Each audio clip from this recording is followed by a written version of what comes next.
émission valeur rdcienne tolobabo solo pebo sembo Congo sengeli za na centre d'intérêt ya population na ye oyoka kuna basubabi na Congo eza na occupation basubabi Congo eza na occupation te etalisami bana ba ko sala test ya tenafep bakufi ba violer bango ata policier moko ta lobby sali pasi na biso ba parents to bité so ba gérer école Congo démocratique bazaka na bana to na bana te na kati ya mutu ya masolo apoko lelo ya valeur rdcienne na une ligne ça ko présentant lelo pour sengeli ndeko dosta sala ba analyse sengeli ndeko pichu montana sala ba analyse pour l'intérêt de la population école Congo démocratique ndeto ko analyser l'initiative du professeur Bob Kabamba les professeur na Liège be sengeli li solo salama pour l'intérêt de la population école Congo démocratique ndeko honorer Ngwanda ya boy abi élection et vous arrêtez tant que et puis démocratie du Congo est occupé nena ba yimboka to analyser to mettre sous plan de sortie il y a mon mboka Martin Fayulu m'a dit na matali seni armée la police c'est ba réforme ya makasi de to ambi ba yimboka to manyoana bango mais mission botala ngo partout mon kili mobimba est vraiment spécial et sengaki ngandega na yana présentango ande singa pakebo mon mboka pichu mutana mbote des journalistes te présenter aux résistants congolais qui aiment le Congo olinga peuple na malamu boni santé à Congo chance nous opé en République démocratique du Congo lelo Congo za mabe eza malamu te et otambola mabe banda likolo tina se mais espoir ezali na opé sa peuple congolais espoir pour biso ba toza mboka Congo na minute tozo espérer nanu to abandonner te toza wana to ebike Congo ko simba aux espérons abandonner mais vie sociale va congolaise en a C de 1 mais matin l'autre qui passe mais matali mai passe mais matali même mino qui si passe aux espérer kakatina moya lelo ba promesse pe leki promesse leki so na bien espérer pas mbaté pour ngamoko nazo résister contre mauvaise gouvernance aux amboka na biso ya on a biki nazo espérer mauvaise gouvernance à un niveau ni mauvaise gouvernance mboka depuis tête ya mboka banda likolo tina se donc gouvernance ya malamu te pourquoi parce que mboka na biso eza maboko na biso eza maboko nani biso mboka na biso qui dirige le Congo mon mboka mboka na biso eza maboko na biso te eza maboko nani mboka na biso eza maboko ya bapaya banda kala baleka na mission na biso ndeko dosta depuis 1997 entre AFDEL wana Rwanda bazwaki déjà makambo na maboko ba diriger Congo ndenge journal kidnanya Laurent Désiré Kabila akotaki Congo déjà na maboko ya Rwanda atie batu nae Congo za infiltré na minute au moment na gouvernement na biso ba Rwandais bazali ba Ougandais bazali donc na armée mais Congo za ko États-Unis d'Afrique batu ba na biso ba Congolais za pona ba États-Unis d'Afrique te mutu surtout aya mais so Congo za pona biso ba Congolais sengi biso pe ba Congo to na ba initiative na ba projet malam pona développement to za na projet malam to za na projet malam eloko ma be mal chance na biso nde Congo élection ya malamu salami na Congo te Congo za libéré na nté alternance jour to za libéré alternance salami mon mboka alternance salami te eza mascarade de salami alternance salami te merci beaucoup tozongela dosta le tout la mbote la population congolaise sengeli to magnato décrypter vraiment l'actualité politique école Congo démocratique tout à fait prof Kabamba Bob Alobi professeur à Liège abi sengeli to vanda to solo là na kati ya institution ndeko Ngwanda Nzamboko Tumba Boy abi élection na mboka na ko salamate parce que le Congo est occupé le Congo est instable. Stopper message na ye yo zion ndeni Rwanda c'est pour que d'abord merci pour la collaboration et puis il a profité un peu sambo de pas ndeko bazona na biso de partout bien sûr par rapport à dossier à Bob Kabamba Bob Kabamba dali professeur na université à Liège ça c'est vrai mais surtout que au fond tout le monde a que Bob Kabamba isa Bob Kabamba tout le monde a Louis Michel la masque à Bob Kabamba. Or, qui est Louis Michel? On voit parce que Louis Michel a la constitution. Louis Michel a la charte d'occupation. Tu as la constitution, tu as la constitution, tu as charte d'occupation. Parce que dans un pays occupé, ça la politique.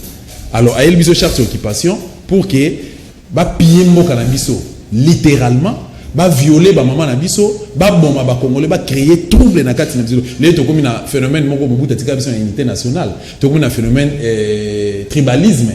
Ba tie ba conflit entre ethnies. Ils ont démarche Louis Michel. De l'élongation de Louis Michel, nous avons célébré comment a gagné Paris. À Longi Bitumba. Donc, il y a l'onaki, à même biso, c'est lui que les uns les autres appellent Joseph Kabila, a memeli bisoye, a imposé bisoye, na 2006, na 2011, baye, ba nommé Chilombo, na 2018, l'élection ça non, et ben l'élection ça, on les élections, c'est plutôt ba nomination. On a nommé. Qui a nommé qui?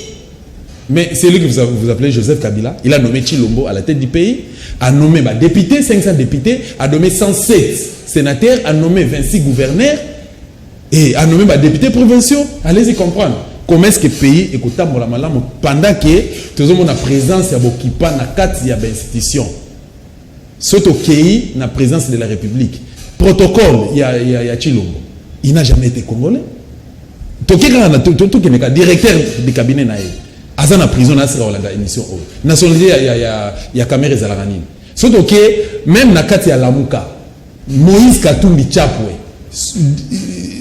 mais c'est Soriano dit Moïse Katumbi donc Mose Soriano il n'a jamais été congolais surtout que na kati ya gouvernement tout le monde a présence à Barouberwa quelle est la nationalité non à l'époque on appelait ça comme moratoire un moratoire pour sur la masolo quand na kati ya institution c'est l'autre tout ça la chasse aux sorcières ça veut dire que toling a développé le comment démocratique moi mo ça tout chasse aux sorcières yo nyoka koti na ndako na yo olingi offert développer ndako na nyoka koti na ndako na otikala la na yo na bana na yo un serpent na kati ya ndako na yo otiki na nubongo keno parce que tout ça la chasse aux sorcières na linga faire développer ndako na na meblango na chango langue ya sika donc il y a certaines choses tous à la quand même responsable Moïse Nyarugabo azo siéger na l'Assemblée nationale na ba congolais de souche année passée aye alobi ke azo bunda pona ko luka ba droit ya ba Rwanda na sol congolais ba Rwanda oyo bayaka lokola ba réfugié Mobutu a pesaka bango nationalité en 1971 nationalité collective plutôt sur influence du cabinet Bisengimana na cabinet ya maréchal Étienne Tshisekedi d'Azalaki wana où était-il qu'est-ce qu'il avait dit comment était sa position comment était son souci par rapport à ça il était d'accord mais en 1982 Mobutu quand il s'est ressaisi tant ba comme na moi ba conflit na Étienne Tshisekedi ndé a récupéré la nationalité wana mais na kokama lelo nous avons un président de la République oza congolais nous avons des députés nous avons des ministres tous en autorité ba congolais na mboka oyo Moïse Nyarugabo oyo azana nationalité douteuse azo siéger na Sénat azo siéger lelo na Assemblée nationale alobi ki azo bunda pona ba ba droit ya banyamulenge Rwanda plutôt na sol congolais azala jamais interpellé tant Laurent Désiré Kabila loba que non s'il vous plaît bozonga na mboka na bino bozonga tout celui a ebika za siéger rwandais azonga pourquoi azara sur Robert azongaka pourquoi Tambo Mwamba zongaka pour vous dire la déclaration tu as posé la question tu vas répondre président français balobi la mort n'achève pas tout et elle n'est pas la fin de tout. Ce qui est vrai et sûr, paix à son âme, mais c'est Laurent Désiré Kabila à Koufa. Mais message naïe, œuvre naïe, tikali. Déclaration naïe, zali vidéo, zali ceux qui régissent en ango, à quoi balancer en place à l'objet que non. Et Alexis Tambo Mwamba. Moi, j'ai fait une simple déclaration. Il y a aussi un Barwandais, Bazonga na Kigali. Kabarebe James Azonga, Baroubera Bakenda, Babizimaka Bakenda, Bamozi. Na Alexis Tambo Mwamba Kenda, na Bengana Kaye. Mais il n'y a pas ces alliés, complicité. Il y a pas de Congolais. Si Nathalie Thomas Louaka, c'est un sujet congolais. Si Nathalie Roger Lumbala, c'est un congolais. Moussa Nyamwisi, ce sont des congolais. Mais il y a une RCD Goma. Mouvement, il y a un Rwandais, il y a une rébellion. Le 2 août 1998, pour renverser le pouvoir des Congolais. Plus de 12 millions de Congolais Bakoufa. Thomas Louaka Nakati, Moussa Nyamwisi Nakati, Roger Lumbala Nakati. Les Congolais, tous les Congolais qui Thomas Louaka Salioni. Mais Aza Fouya RCD Goma, oui ou non? Tant que vous libérez le Congo démocratique, jour Congo aux Alliés. Il y a un temps pour tout. Jour Congo et aux Alliés. Mais occupation, il y a la CT, ils ont un niveau nini. Ils ont un niveau. Ils ont un niveau nyonso. Occupation, ils ont un niveau nyonso. Par rapport à ce qui s'est passé hier na Massissi. Si je ne me trompe pas. Est-ce que les parents, Rodrigo Zanabana, yo vraiment ozalana yo rayana mel divine grâce voilà yo kozalana somme monté ya koboma bandeko no ba congolais bana baki ko sala examen tenafek bana baki ko sala examen d'état examen ya tenafek école primaire ba komi na kati ya centre et ba occupant ADF Nalou ba côté là bon ADF Nalou ba représenter ce sont des Rwandais. Ce sont des Rwandais, ba bomi, ba violé et puis ba zui quelques ban na bazi ba otage ba kena bango. Mais togi président de la République a télémi pour ça la discours pays est allé occupé. Bazo na Ituri 26 personnes ba otiko kufa. Na kata village mo ba bomi 26 personnes. On a violé, on a tué et puis ba tourni mboka. Nous sommes minéraux, peut-être le Congo a un problème de leadership sérieux. Non, le Congo est limité dans un problème, il y a occupation. Merci beaucoup. Est-ce que c'est vrai, l'allégation, l'analyse, la proposition de Godot sur tout le pays, dans les occupations et République Congo, est-ce que ça a sol, est-ce que tant que Afdel et Yaka, si le accord est mera, si le monde est haut, on va passer à 500 mètres, 500 mètres dans 9 pays limités. 350 mètres. Donc ça veut dire Angola faut à 350 mètres, Rwanda, Ouganda, Burundi, Tanzanie, Bazoua. Moi, madame ma belé na biso. Est-ce que ça a sort tout le coup de population Rwanda biso tina mokilia et mikilia poto. La diaspora ba Rwanda biso c'est spécial, na ba dadi mateta ba Rwanda, ba vangi toko ba Rwanda, ba te belé ba Rwanda. C'est tout ba sembo to de la Congo. Congo c'est patrimoine. Oh nzamba pesi biso mais Congo comme le roi liba ba chama te ko fele. Bon soko lobi makambo ndeko dosta otuninga sokeza solo. Non répondre yete hein. Na affirmer analyser les populations affirmer makambo dosta lobi te mais na interroger histoire. Voilà. Le 26 novembre 2011. Etienne Tshisekedi akiti na aéroport à Ndolo. Bazuye na mutukati na njili. Landa message atindelaka Kanande. Et pas ya gouverneur, ex-gouverneur nani Kimbuta. Boye bisa chef na wana kozonga na Rwanda. Les occupations affirmation ngwana. Le Félix Tshisekedi sokaza wana bazo collaborer na Kabila. Mais ala na papa na lobaki. Non mais ils vont collaborer. Jour de prestation serment papa. Tshisekedi yemoko Pichu Montana. Jour il y a prestation hein. Tshisekedi a lobby na zozongisa na Rwanda. Ezani. Pichu manso. Population la nation. Diaspora la nation. Continue ba lobaki IDPS père na bango ya IDPS Tshisekedi. Affirma ngolo ngana lobaki. C'est de statin, c'est histoire. Ezana tunelo mo. Oui. Félix Papa Lobaki, le peuple est d'abord. Est-ce que l'état de droit est éveillé? Le peuple d'abord. État de droit est éveillé. Si comme on a tout le monde dans les bourgeois, état de droit est éveillé. Il y a mis balé. Si comme on a condamné, oh Lobaki, oh Azongisi, ça veut dire que la naïveté pe la population, ils ont mutu. Il faut la population pas comprendre que ils ont mokana mundela et mon amoko. Mais c'est ça, au moins l'on a na plateau. Ah ouais, ça on tout ça là. Tout réveil population congolaise. Ayebaki ne tuza awa tuza occupé et belé bazana baki ba betel ba maboko bazongisi ezaka na système ya impère tellement que Tshisekedi yemo kwa zaki père ya impère kuna zaki ko bina na ko sa ni zaki idéologie na yango même on tina IDPS et komi ba commission partout ko beta maboko za busa buzoba ni surtout bazondima heureusement que ba camarade musu bazana IDPS bazana maele bazana contre makambo wana mais plupart ba jeunes surtout bazana ba beta maboko mais mboko za occupé. Mboko est occupé. Dans ce tout il y a toujours un message il y a président national et à Pareco. Mais tout le monde aucun seulement va sur la candidature ministre on va voir la télé c'est ça les déclarations va tout moquer. Qu'est-ce qui se passe Congo? Où nous sommes nous? Voilà, ezaba fruit à occupation. Ba fruit à occupation. En plein centre-ville, vous formez ba militaire. Admettons que Babiloko wana admettons na lobby que ezali initiative du président de la République. Pourquoi pas ça là on a rebomba? Pourquoi il faut pas ça là on a dans centre-ville? Pourquoi ce salema ceux qui vont former ba militaire, ministre de la défense à ça l'information té, à ça au courant té. Porte-parole au gouvernement même à ça au courant té. Ceux qui vont former ba policier, il y a un inspecteur général et provincial P, il y a la police. Nous avons un ministre de l'Intérieur au Azaf, il y a IDPS.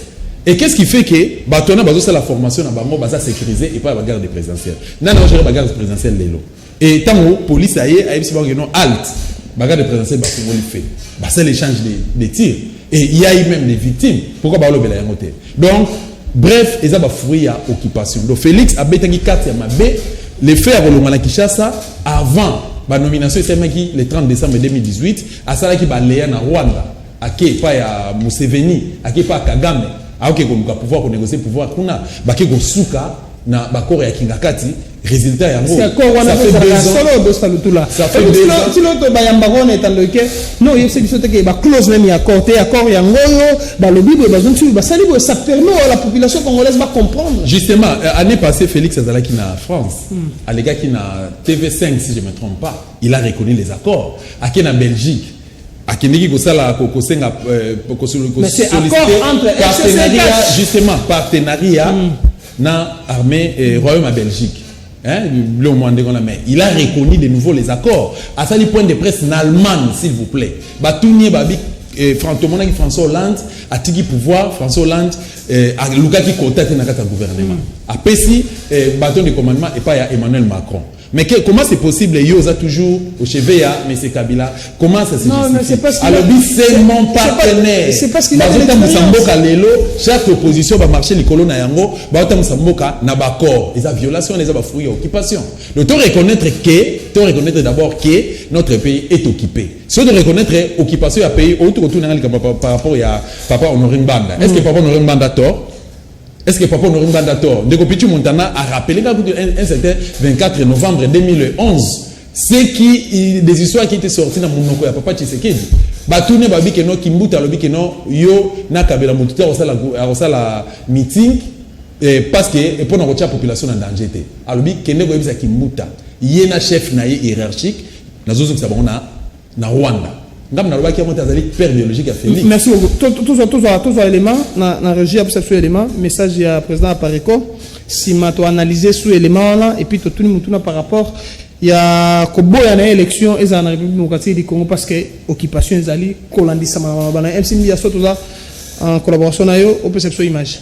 Il y a assez du tout dans le monde pour satisfaire aux besoins de l'homme, mais pas assez pour assouvir à son avidité.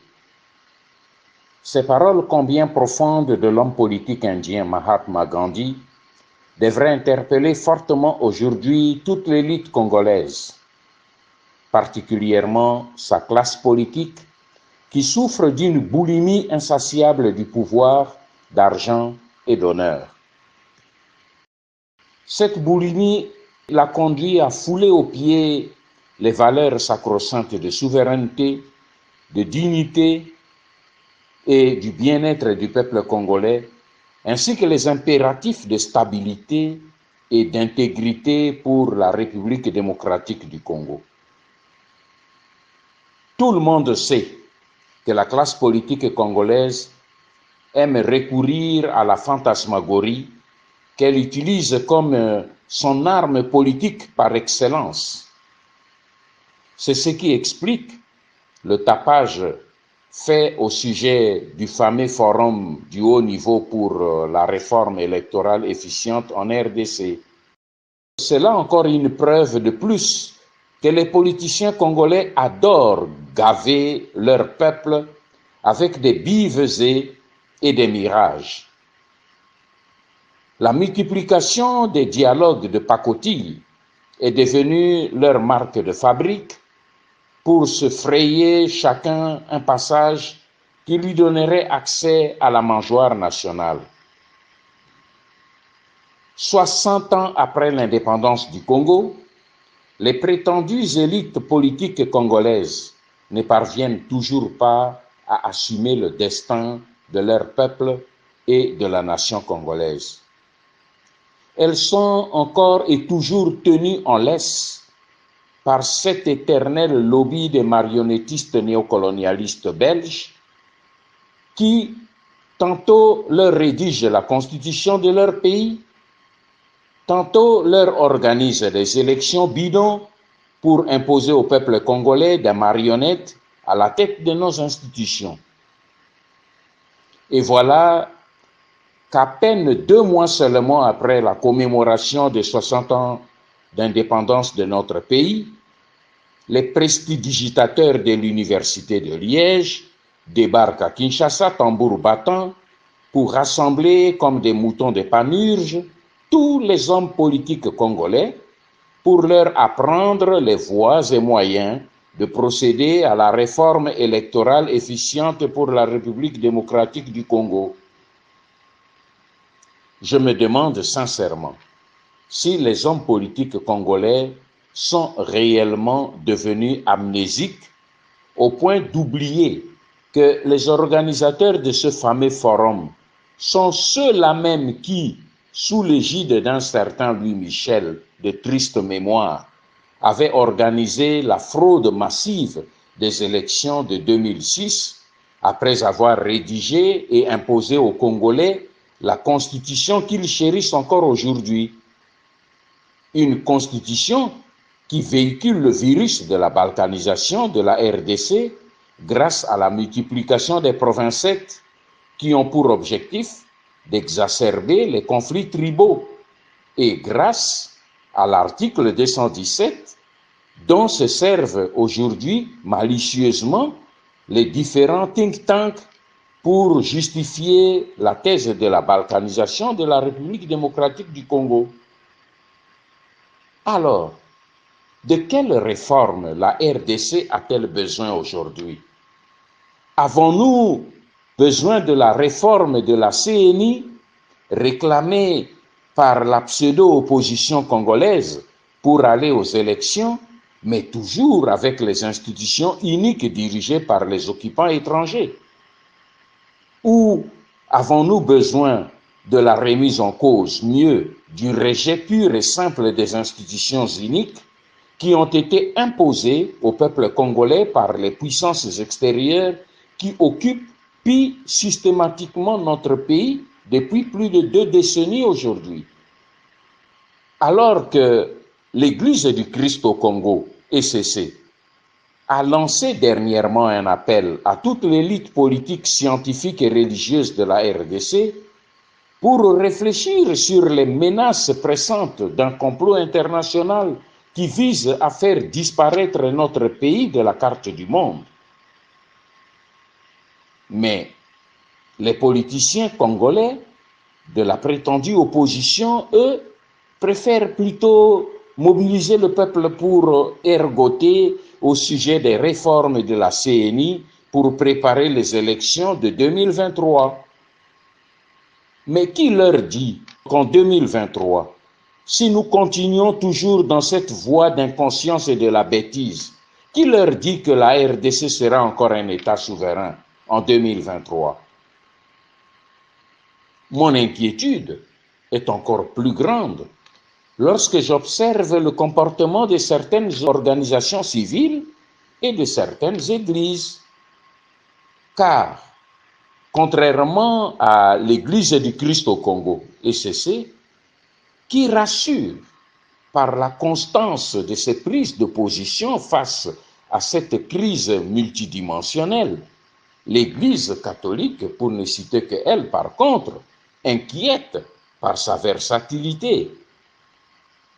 En effet, après avoir appelé le peuple congolais en 2018 à refuser et à résister fermement à toutes les manœuvres frauduleuses de la CENI, dont particulièrement celles concernant sa fameuse machine à voter, après avoir changé d'avis et demandé au peuple congolais d'aller quand même voter avec les mêmes machines à voler, tout en lui promettant que des mesures idoines seront prises pour veiller au respect du résultat de vote populaire. Après avoir dénoncé en décembre 2019 la fraude massive de ces élections par le régime d'occupation organisateur du scrutin, après avoir réclamé à corps et à cri le rétablissement de la vérité des urnes, après avoir changé de nouveau d'avis en janvier 2019 et demandé au peuple congolais d'accepter quand même la fraude électorale car, pensait-on, du mal originel pourrait sortir un bien, après avoir dénoncé cette coalition politique qui a perdu sa raison d'être et qui devrait normalement disparaître, j'utilise ici les mots de l'Église catholique, il n'y a rien à espérer de ces gouvernants, et après avoir demandé au peuple de se tenir en ordre de marche contre ce pouvoir, car cette fois-ci,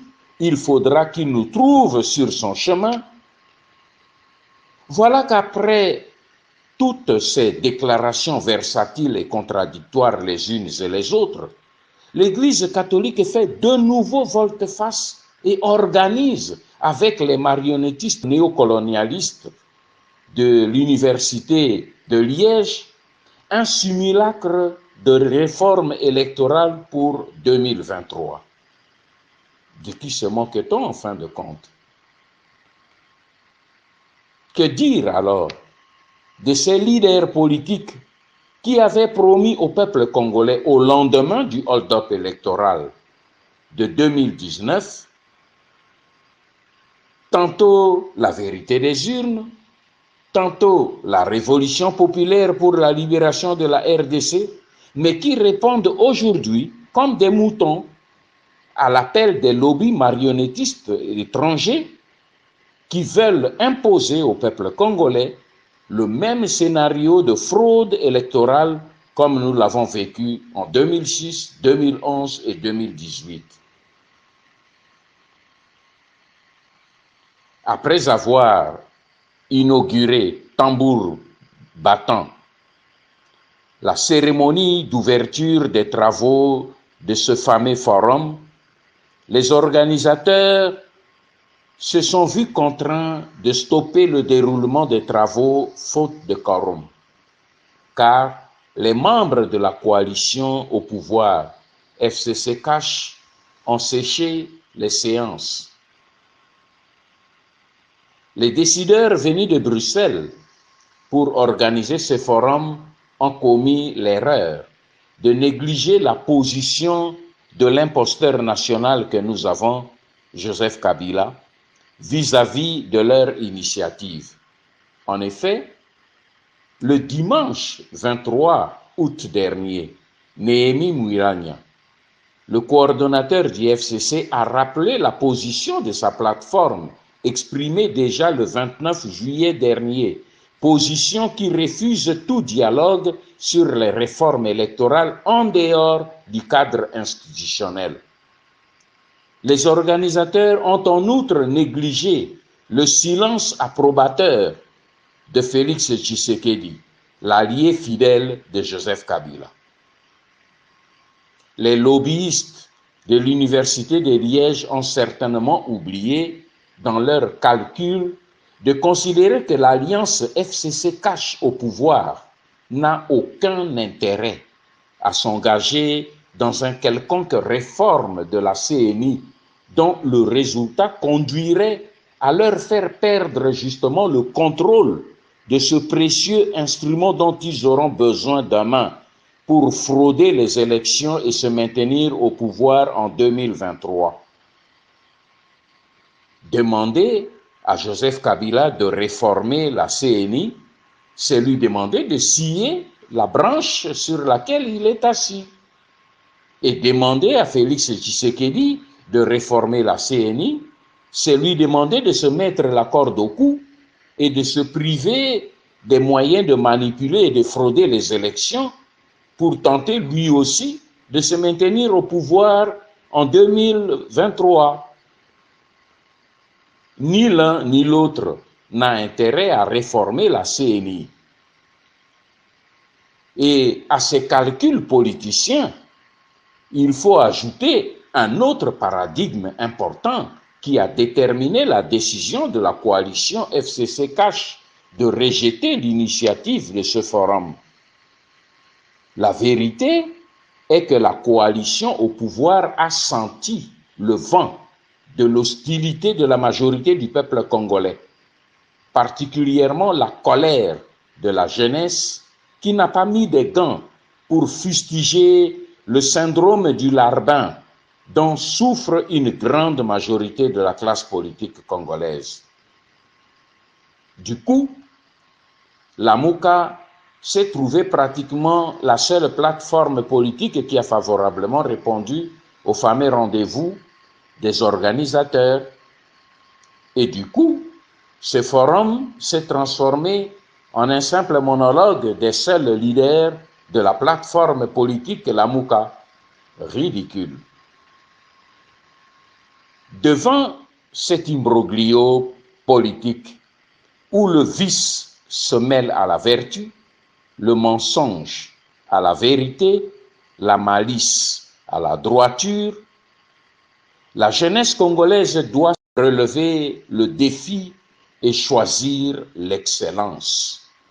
Elle doit se démarquer sans hésitation de cette élite politique comprador, amorale et sans idéal politique. Car tous les politiciens congolais de tous bords, de l'opposition au pouvoir, tous n'ont Dieu que pour le pouvoir, l'argent et les honneurs. Alors qu'au même moment, nos ennemis massacrent nos frères à l'est du pays, occupent nos terres et travaillent assidûment pour faire disparaître notre pays de la carte du monde. Et dans la situation de précarité où se trouve aujourd'hui la République démocratique du Congo, notre pays, la politique doit cesser d'être un marché de dupes où les politiciens se complaisent d'offrir au peuple de la poudre de perlimpinpin. Il est temps que la politique devienne un sacerdoce en République démocratique du Congo, où les leaders politiques seront des bergers pour leur peuple. Car l'heure de la course à la mangeoire est révolue.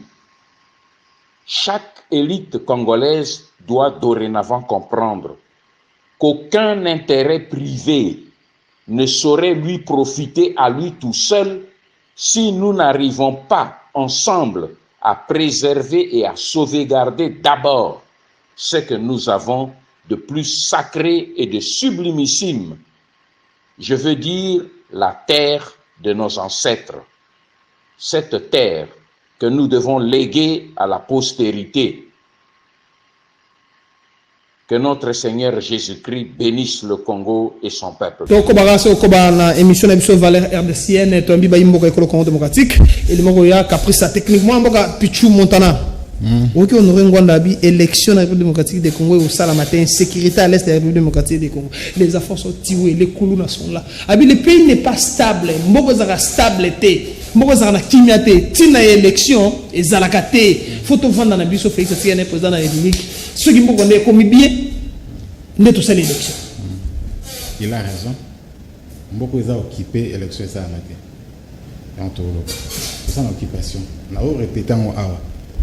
Banana mututi na la police na biso na armée na des jeunes il y a pas longtemps ouais bakte mutu azaka rwandais suka zarani c'est ça qui passe là partout tout ça élection ndenge très bien Louis Michel avec une opération au Salaki c'est élection 2006 tricherie avec un niveau qui est extrême on ne même pas tout espoir population congolaise tout avec un peu naïf tout bien qui était en tout cas awa tout souffrir mingi voter comme ça te dit que tu reçois président Abisso Moro auto voter malheureusement Tricherie Salamaki mais ça c'est bête awa na Congo so élection bino reproche ananga ni pour pesa kaka par résultat il y a chaque bureau de vote des bureau de vote nani a gagné na pesa te kanda bima ba résultat ne wa bondima du début à la fin machine à voter selon Macron bon ezaki parmi banini na ya élection ezaki te machine à voter ezaki te ben compris machine à voter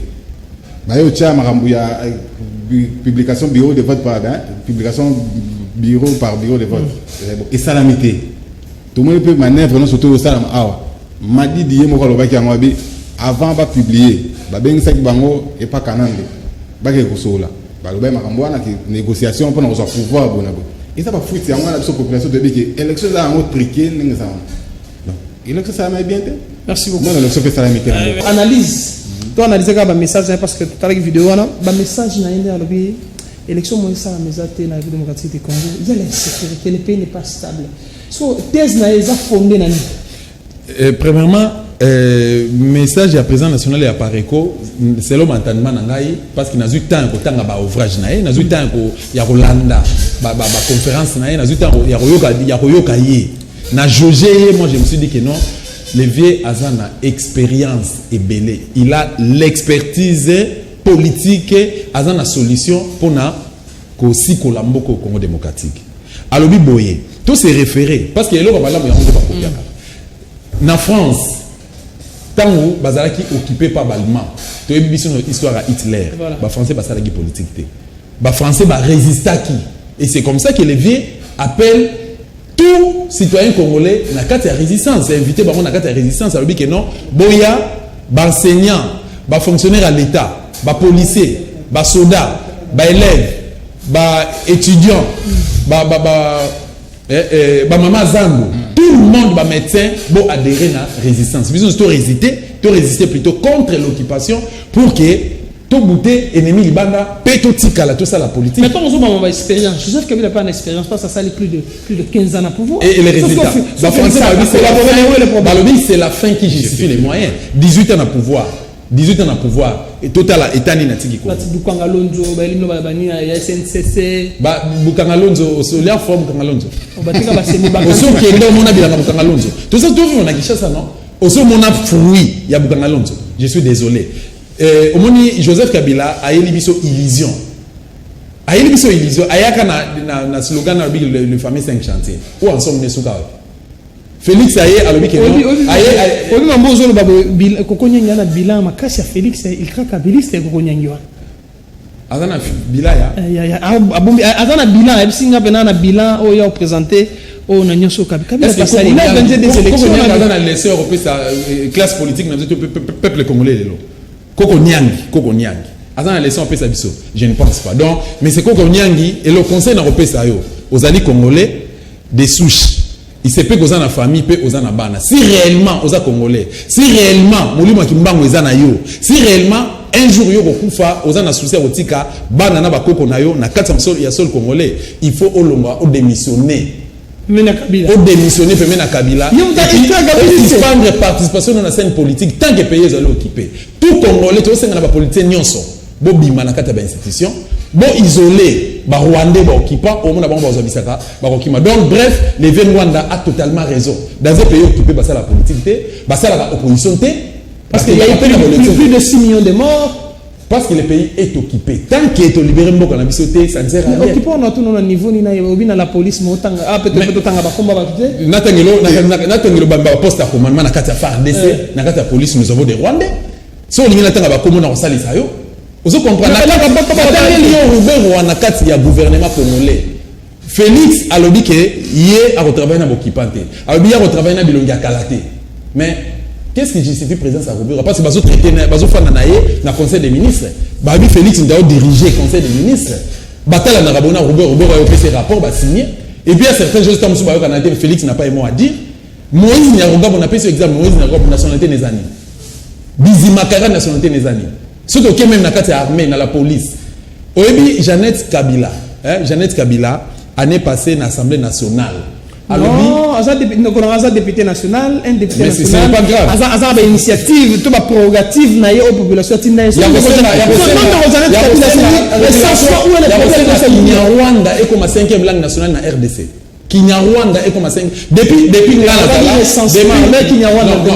Kinyarwanda ba image ezali ba image témoin ezali depuis Nazala Dosta depuis Nazana âge à raison maman a ebisanga que nous n'avons que 4 langues nationales plutôt dans la République démocratique du Congo 4 langues nationales s'il vous plaît nous en a 450 ethnies mais parmi les 450 ethnies namoni ethnie mon côté ba benga ngo banyamulenge to banyarwanda ezate to mule ezana moté na 4 langues nationales toza na Kinyarwanda te bu bazonga na Rwanda et puis eloko kamusangai tant mutuja obi que non nazo solliciter na osenga se que Kinyarwanda comme 5e langue nationale na République démocratique du Congo mais na ka moi aucun député a sala motion moko avis moko contraire bango biso bazakana parce que ils étaient tous nommés na à partir de Kingakati bazo banga babi que non so na telemi bako longolanga to bako kanga sortie des crises proposition sortie des crises il y a Martin Fayulu m'a dit des réformes à Séni on doit dialoguer na kati na institution non il faut solo là libanda na institution hein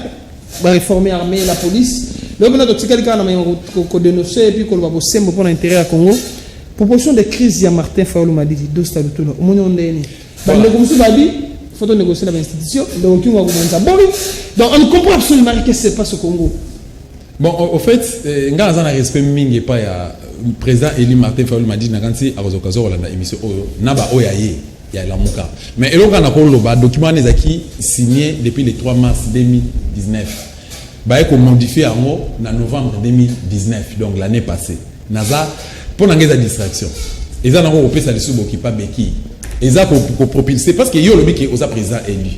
Tout le monde Etienne Tshisekedi de Mulumba, bien que na fin andimagi na ye na 2016 na suka andimagi na ye kufanda na bakor na dialogue à Saint-Sylvestre andimagi kufanda na bakor à Saint-Sylvestre, mais de 2011 ti na 2015 tant baké avant ba kende Ibiza andimaki te que Joseph Kabila est président de la République et lui s'est comporté comme tel, donc c'était lui qui était élu démocratiquement selon lui et selon le peuple aussi.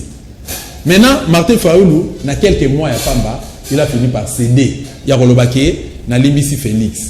Tant que non, proposition est sortie à crise.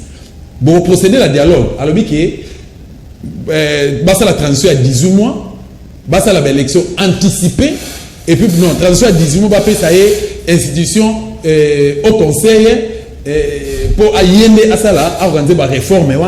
Et puis, il y a une élection anticipée, mais pour procéder à un dialogue. Tant que ça là, transition. Mais dans le dialogue, on a mis ça à Chilombo, c'est lui que vous appelez Joseph Kabila. Yo Bozala, na qualité nini, Chilombo na qualité nini, Kabila na qualité nini. Admettons que Balobi, oui. Êtes-vous sûr que l'élection dans l'élection, à Tabazui, qui Cardinal Monsengo, Tomukwege Batiena Seni, êtes-vous sûr que Fayulu ata azui 99,9% que Seni et Kopé ça y est faveur wana? Je ne pense pas. Tant que le pays est occupé, la proposition est comme une distraction. Donc, ngai soki bandeko la muka bazo kolanda ngai ba fanda lisusu bango nyonso comité de sages à la muka, mais ba fanda bango nyonso ba réfléchir, ba tala ba paramètres nyonso population senga bango minduki na Sainte-Thérèse, population sengi Fayulu minduki na Bandundu na este pour passer na Wambo pour passer na Mboka aussi pouvoir ya Mboka en otage population pesa biso minduki e faire la pesa qui réponse mon responsable alors binonde boza minduki boza plus que minduki wana mais oui mais minduki ba manipuler yango population ya Congo démocratique musala o ba biso mais il faut que de non mo senga senga parce que non ba personnel dernièrement ya pour passer na Covid-19 ba sali ba mars. Mais comme sous Bazaï Balobaka, Maman Bazaï Bamasoudi, secrétaire général mouvement de libération du Congo. Albaka, Masola Covid-19, on les a cop. Journaliste à Bukangalon doit finir à Bazaï non? À Manga qui est resté. Journaliste à Bukangalon à Manga Bazaï. J'y arrive, je réponds à la question. Au moment où il y a quand même la Covid-19, ils ont surtout au fond, Togo, on a une binémie et belé. Na Congo, en Kinshasa précisément, Covid-19 et qui n'a monté. Mbongo OMS a payé ça qui. Mbongo France a payé ça qui. Bo futa bateau, il y a un service à la réponse. Bo futa mbongo na bango. Ça fait 4 mois pratiquement, bah l'école n'a pas salaire na monté. Bolobi qui fait béton. Bolobi qui est à des droits. Mais bah mbongo oyo caméra zoaki, caméra botier na prison, caméra n'a pas volé celle. Caméra c'était un occupant, ça c'est vrai. Il a volé l'argent de l'État congolais. Ça c'est vrai. Non, il y a des allégations. Justement, est-ce que nous avons lobby en procès qui public, non? Attention avec les allégations de peuple congolais, tala bafoui à distraction, baudi ko lakisa biso procès Kabila. Pardon, procès Kamere, procès Mukuna, sextape ya Mukuna, sextape à Moïse Mbiye, ça c'est vrai. Batono bazana ngo basatiniste mais eza ba fruit occupation. Ba même mission na distraction pour ma vision na monde de distraction, monde de rêve, pour to boye, to bo sanaki, mboka la vision de l'occuper to bunela mboka la vision du peuple congolais, bo ça la très attention. L'isolo à horizon 2023.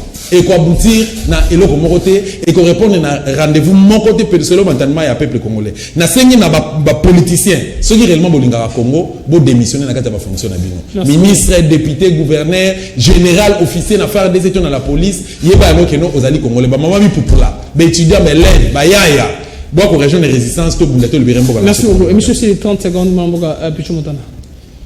Bon na olobana président Martin Fayulu alongo la makanisi wana énergie ozobimisa mingi mpona koloba 2023 koluka dialogue atika na énergie wana asensibiliser bato bazoyoka ye asensibiliser bango base révolter biso peuple congolais tous se révolter tout tellement tous récupérer pouvoir na biso si azo ba qui est na parler du peuple ba ça nini résultat moi malamu za kuna te population congolaise surtout bi journal les locaux to bimi na balabala biso nyonso Kinshasa ka awa mututo hotelema awa donc eloko sala ngona atika distraction Merci. ya élection na 2023 pour et quoi routine eloko mon côté chilombo chaki makele awa des ans oyo kende asala eloko mon côté et comme bakanga ki lupango basongisi baki c'est là biso makambo eza concret tout le monde social ya peuple congolais tout le monde Merci. a awa na dossier moko eza inutile donc oyo eza papa na ndako il faut tika mbongo bana balia utiki mbongo ko beta papa voisin ki tika ki mbongo na boko beta lanto et ça devoir ne faut ça la mo a commissaire mo jalelo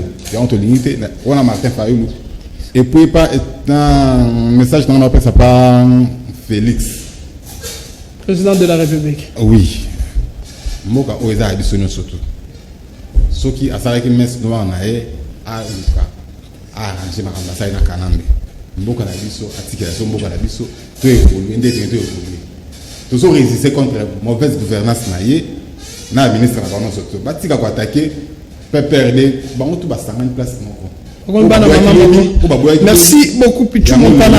Basangani ba sala. Merci beaucoup. Lelo nazwi ndingisa ya kosukisa émission ya lelo valeur RDCN.